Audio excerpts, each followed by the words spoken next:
charged for this call. This call is from Joe. This call will be recorded and subject to monitoring at any time. To accept this call, press 5. To block this call in all future, you may begin speaking now. Name. Joe, welcome. Yes, sir. Hi, thank you for joining us, Joe. I know we don't have a lot of time, but we are live on air right now with my show, Inverted World, and we've talked over the past few years. I know you're in a really crazy situation, so let's use this time wisely. And first, we'll start with why you believe you're a political prisoner and what we can do to amplify your message. Well, I'm not sure exactly what I did wrong to this country, but, the reason why I say I'm a political prisoner is because the reason that they did this and they filmed Tiger King, because, I didn't film for Tiger King. They put me in prison, and then they filmed Tiger King. And it was to try and get the Big Cat Safety Act bill passed through Congress. So they made me out to be this crazy-ass tiger dude, and then they nicknamed the Big Cat Safety Act the Tiger King bill. And they got it passed because they made us all look like fools on television, and then President Biden signed it into law. And then good old Kamala Harris put on her Twitter and bragged for everybody to go watch Tiger King because she's the one who co-sponsored the Tiger King bill. So that's why I call myself a political prisoner. So they created a narrative, you're saying, out of the TV show, framed you a certain way to help pass this law and turn you into this political prisoner. And absolutely. They did the same thing to Tanya. Look what they did with Chimp Crazy. Right. So you've been asking this administration for a pardon. How is that going? Have you had any conversations with the administration? I've actually not had conversation with the administration, but the pardon attorney's office at the White House has emailed my lawyers and told them that my clemency was in the investigation stage, and they emailed the prison because my counselor called me in here to the prison office and showed me what he was responding with because they emailed him and wanted a status update on me. So it's going around the table. We're just, I guess, from what I hear on the news, there's problems with the deputy attorney general that's holding everything up for everybody because everybody's upset that there's nothing been done since May. So I guess they're deciding whether or not they're going to keep him or fire him or what. But there's some pretty big lawyers, Peter Tickton, which is Trump's best friend and lawyer. He is demanding that they fire him because he represents a bunch of January 6ers that are still in prison.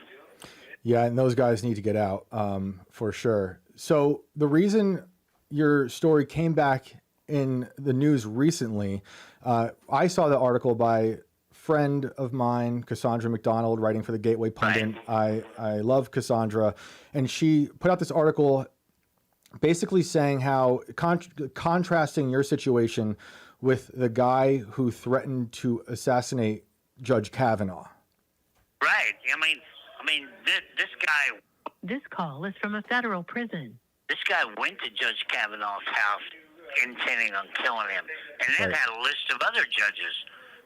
So he wasn't going to stop with just Brett Kavanaugh, and only got 8 years, and I got 21 for Carol Baskin, and my people all got on TV and admitted that they lied, and I'm still here serving a 21-year sentence when you can try and kill a Supreme Court judge and only get 8 years. This system is backwards. We certainly have a messed up justice system. I don't think anyone can.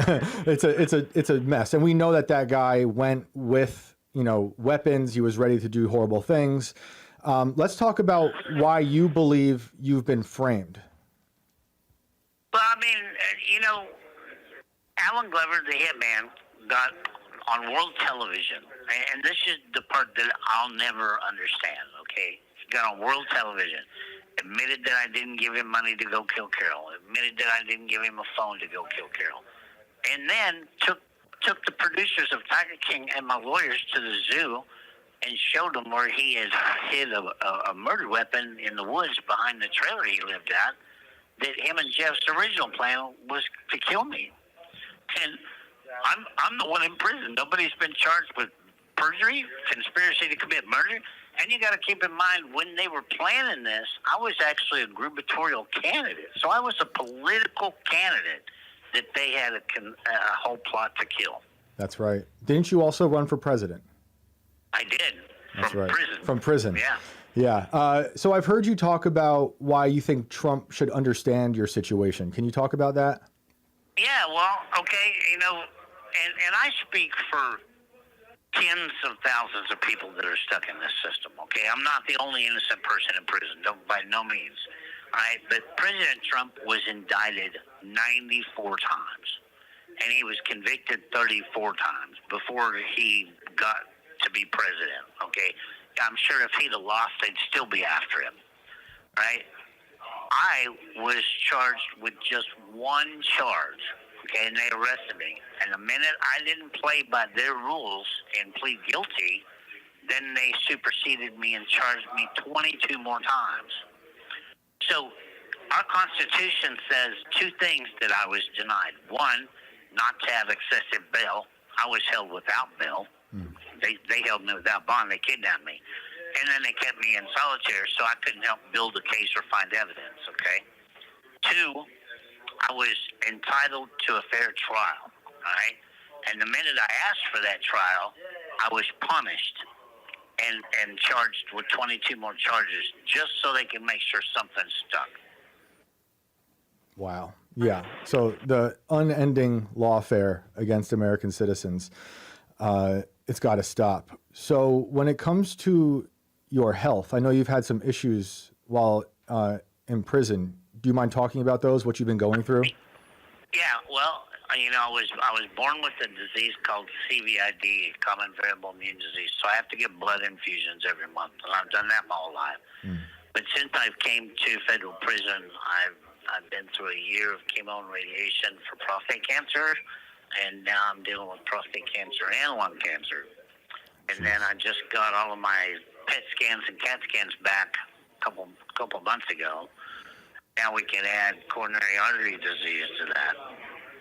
Sheesh, I'm sorry to hear that. How, I don't even know how to ask this, but how are you doing in there?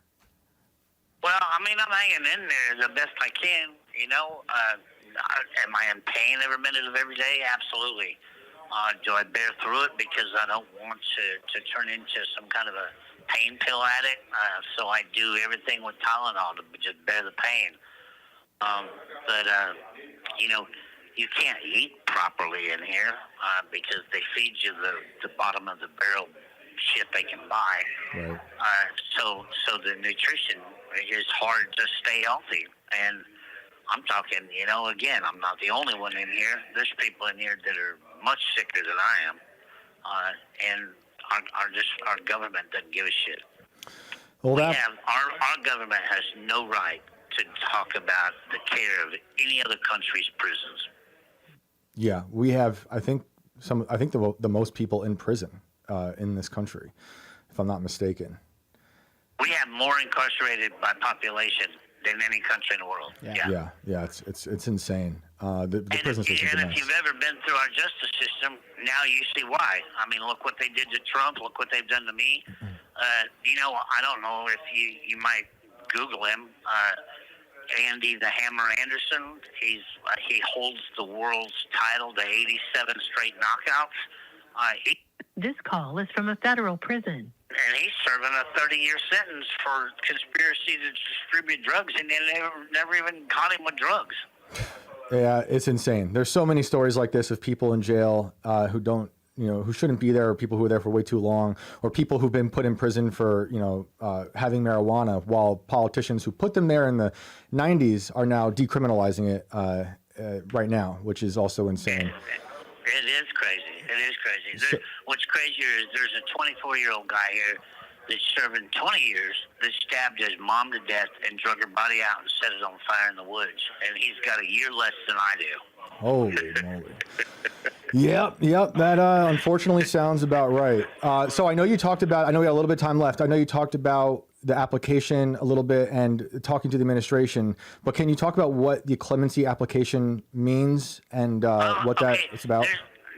There's a difference between clemency and a pardon. Okay, you know, some people think that nobody deserves a pardon. Okay, a pardon wipes your record completely clean. Okay, I filed for clemency.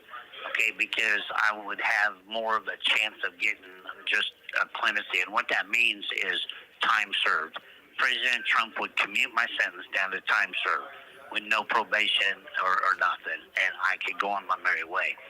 And why, Shane, I decided to do it that way is because I do look up to President Trump, and he is the president of the greatest country on this planet as a convicted felon.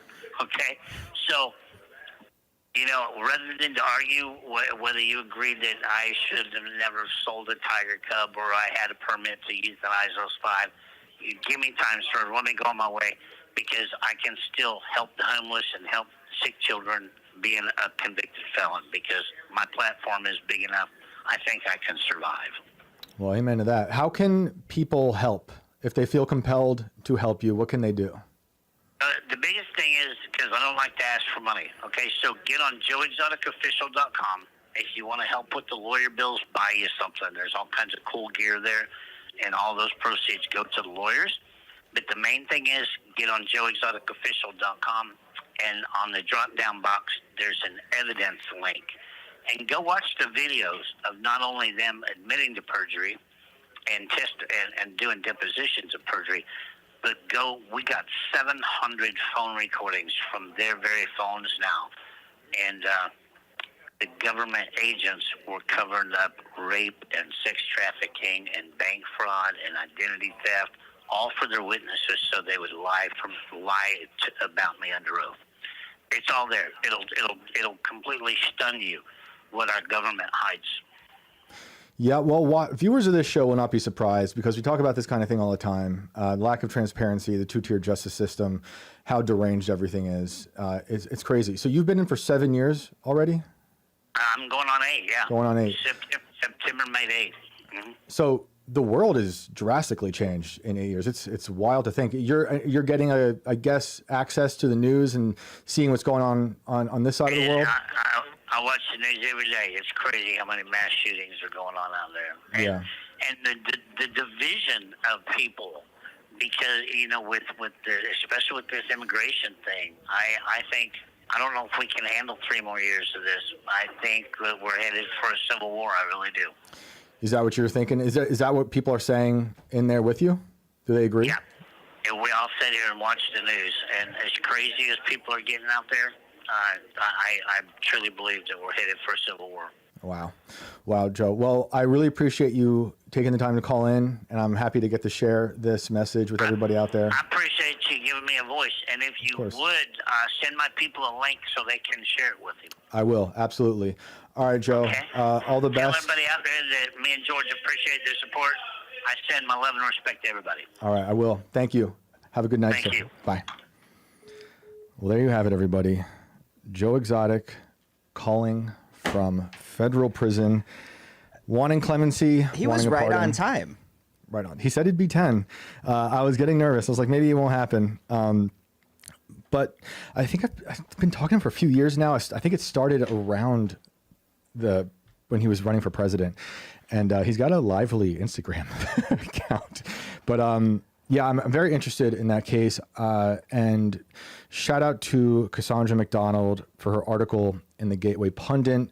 There was one part I wanted to read from it. This came out yesterday, I believe. Exotic lamented how Trump should be the first person to understand his persecution, as he himself has faced over 90 lawfare indictments, which Joe talked about. The disparity in sentences between Exotic and Roski, which is the person who went after Kavanaugh, should have conservatives fuming over the political bias in the courts. How is it possible that a zookeeper entangled in a reality TV-fueled feud with a liberal activist was hammered with over twice the time as someone who nearly upended the Supreme Court? Pretty crazy contrast there. which is quite alarming to me to think about with this guy going after Kavanaugh and the stuff they found him with, all that. So check out Joe's stuff. There's a lot of stuff out there about witnesses, like he was saying, witnesses being caught lying, evidence that he believes has been planted on him. So maybe we'll hear back from him at some point. It was fun to hear from Joe, and I pray that he makes it out of there, because we know how insane it is in prisons and just a two-tiered justice system in America.